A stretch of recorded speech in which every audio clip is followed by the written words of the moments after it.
day temperature in the country, with the warmth really being in the south and the east and central part of England and Wales. London up to 19, Leeds up to 17. But if you go further west and further north, Manchester, for example, was only 11, Belfast was only 11. There are two reasons why this should be so and why it should change, and this is the first. That cold front during the day went right across Scotland and Northern Ireland, bringing a lot of cloud with it. It's dying now as it runs across into northern England and North Wales. The wind direction also played a part. There's not much rain left on that front. As you can see now, there's virtually nothing. There's a bit of drizzle in the Lake District. Now, the wind direction during today has been either a southwest or a northwest. This is later on this evening, and if we run through in towards tomorrow, you'll notice we're picking a lot more northerly in it, north or easterly, down across this southeastern quadrant, which has been where it has been at the warmest during the day. So a considerable drop in temperature, I think, for much of this southeast quadrant of the country. Now, there's the picture around about now, an hour or so ago. You see this front is running right the way through the middle of an anticyclone, hence its weakness.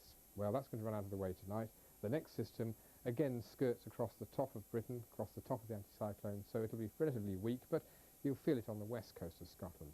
Tonight, though, with little cloud in the sky, apart from that bit of drizzly stuff coming down through the country, it'll be quite cold, 1 to 4 typically, which allows some frost in the valleys anywhere from Wales northwards up in towards Scotland. And then for Wednesday, a fine start for many people. Sunshine from the word go, I think, for a lot of England and Wales. A chilly breeze, remember, still on this eastern coast at least.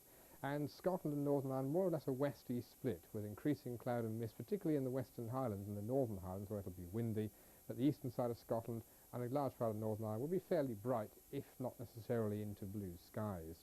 Temperatures are a little bit higher than today in some places, say 14s and 15s around this northwestern quadrant, but of course on the coasts 10 degrees and the North Norfolk coast might be a struggle to reach that, so it's going to be quite cold in places.